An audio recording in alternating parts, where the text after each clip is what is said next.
Welcome everyone. The process of developing content for the training program considers certain learning principles under which we had a conversation regarding certain learning principles earlier. Now starting with the next principle, that is learning is influenced by emotional state, social interaction, interpersonal relation and communication with others. So when the trainer and trainee they have a session available, the mode of interaction between them is being influenced by the interaction which the trainee possesses in the society.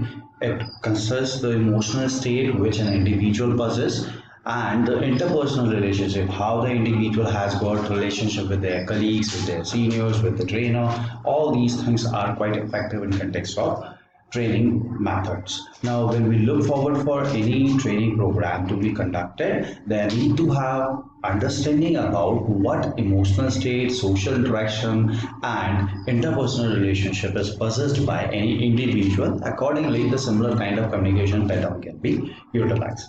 The another learning principle it is that learners' motivation, both extrinsic and intrinsic, is a key component to ensure engagement and learning. Now, looking forward for the learner's motivation being intrinsic and extrinsic. Now, when we look forward for these two dimensions of motivation, we have extrinsic factors like some rewards, some recognition, some positional upliftment in the organization. Whereas when we look forward for intrinsic motivation, the individual who wants to learn more, who has got some or the other bright future being identified and looking forward for that factor to be attained through which the person can be in the bright path of his career. So these things emphasizes individual to have concentration over the content delivered for the training program, and that ensures that whenever any training session takes place, individual with motivations are going to be very concentrated, are going to be sincere enough for learning the things.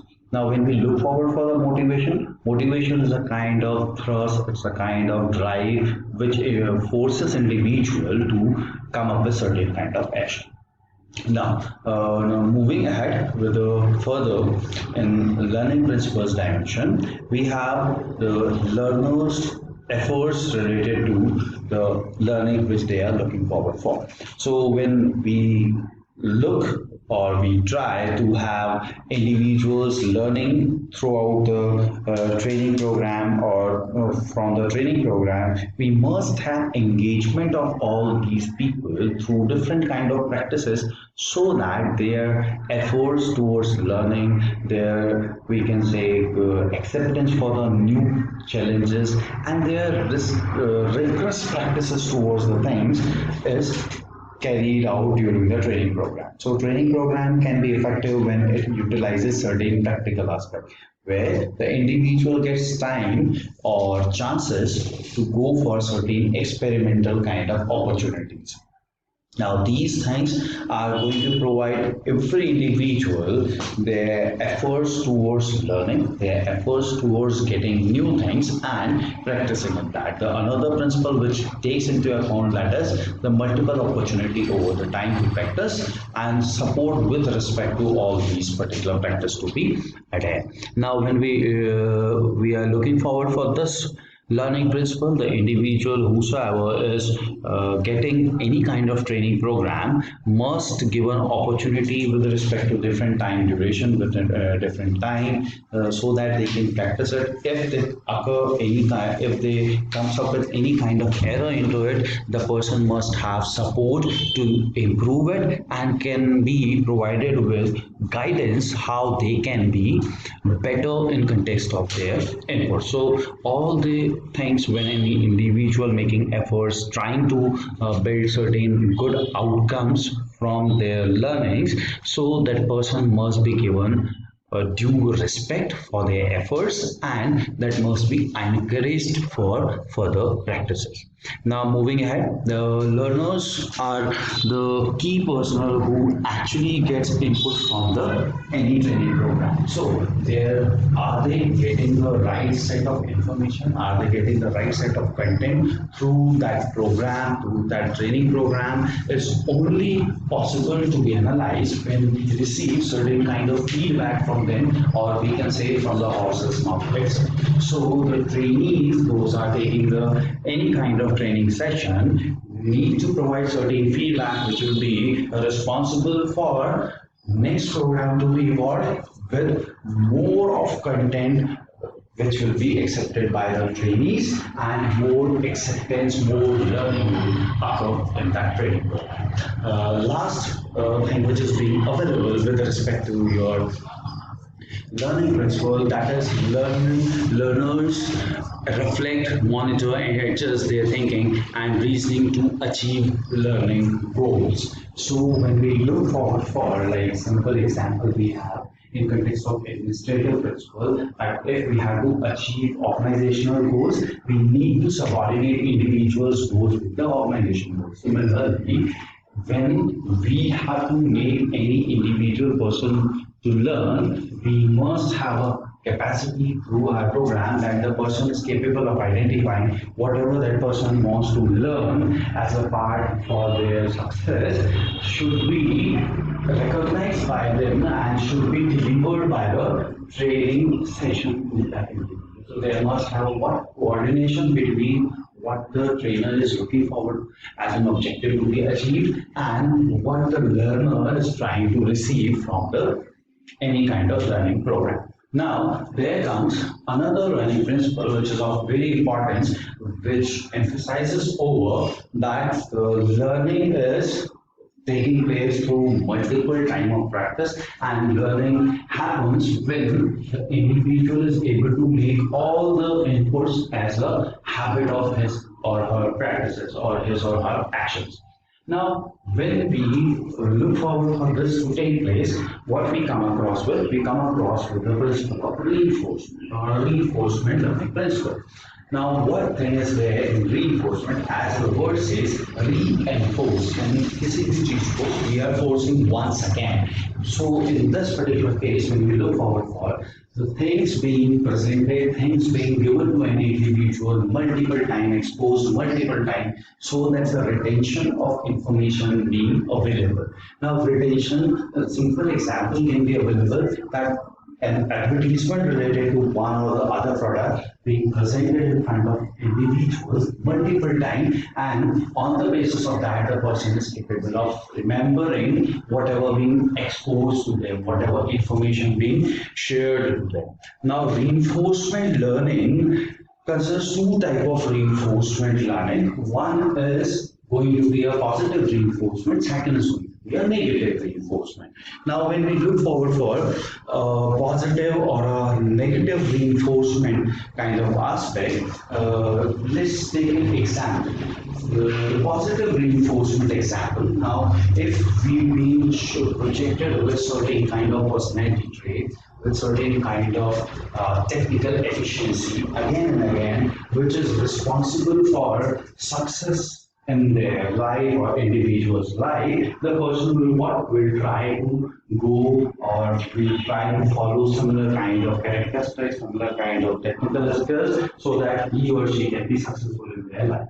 So what it does, we are positively reinforcing certain things. Now, simple example for that, if someone in organization context, if someone is just taking example, if someone is getting your promotion for or someone wants to get promotion, that person being encouraged to perform better, the person being encouraged to receive incentive which will be turning up into promotion of individual. So what it is, some higher standard of performance being converted into a set of promotional, we can say, reinforcement. Now this kind of certain kind of behavior, certain kind of targets will become individuals' goals to achieve that promotional stage.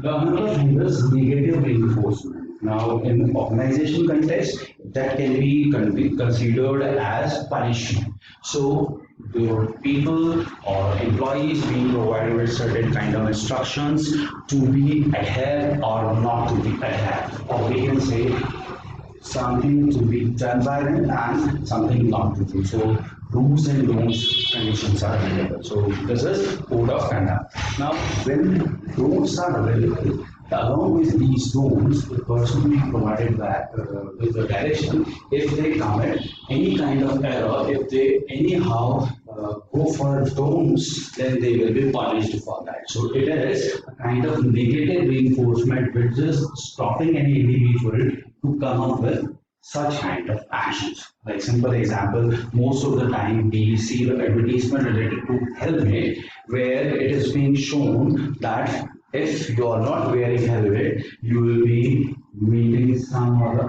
accident. So to avoid the accident, you must wear a helmet.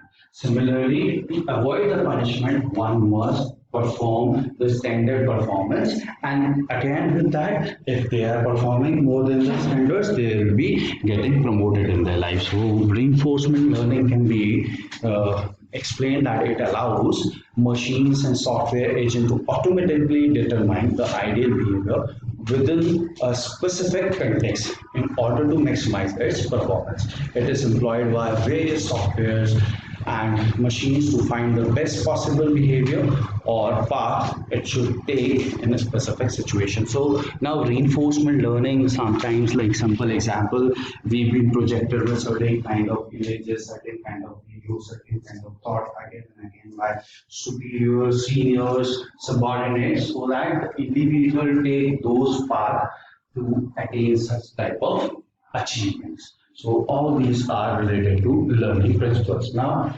what things need to be there within a training program? They need to have a content, they need to have material, and they need to have a method. So for the content, we'll be considering the all learning principles. Now, for material and method, as we know, there are different kind of methods available, and these methods have got aids of certain tools. So, method itself consists in the material aspect, or we can say certain sources which they are utilizing to present their content in front of the learners, or we can say trainees. Now, before further going ahead, before going for our methods to be discussed, there is one another concept under learning being available called learning curve.